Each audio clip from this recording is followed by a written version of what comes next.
Now a lot of us have this problem. Really hard to get them straight. And I think it's Snyder's sells big rubber bands that can quiet this down, and I'm going to attempt to fix this. I loosened the hubcap where I've got a gap in there. Now the trick is, and I can't do it with one hand, is to get the rubber band seated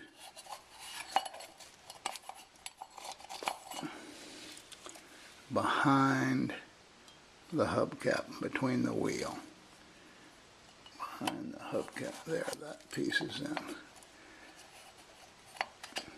And like I said, I can't do it with one hand. But you stretch it around there, and I'll put the camera down and get it on. Now, if you can see that, I've got that rubber band seated all the way around between the wheel and the outer edge of the hubcap. And now the trick is to go on the inside, bend the tabs while pressing on the hubcap, and that'll keep tension on the tabs so that it'll take the rattle out, because this allows you, that little sponginess in there allows you to over travel the tabs. And then as the tabs relax, they don't relax as much as the rubber relaxes, so it keeps force in there to keep it from rattling.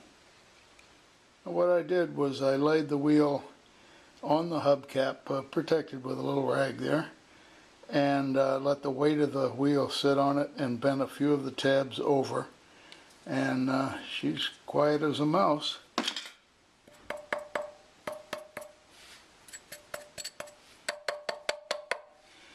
So it's not such a bad job, but you do have to take the wheel off. Well, that's what it looks like. You can barely see the rubber. You'd have to get your nose down there pretty close. But at least I won't be hearing my bells all the time that rattle. Hope this helps some of you. This is the only one I've put on, and as they rattle, I'll put them on. And thank you, Jim Zellen. These were a present from him. I think he felt sorry for me and my rattles one day. I suppose you could put the rubber on the inside between the tabs and the wheel.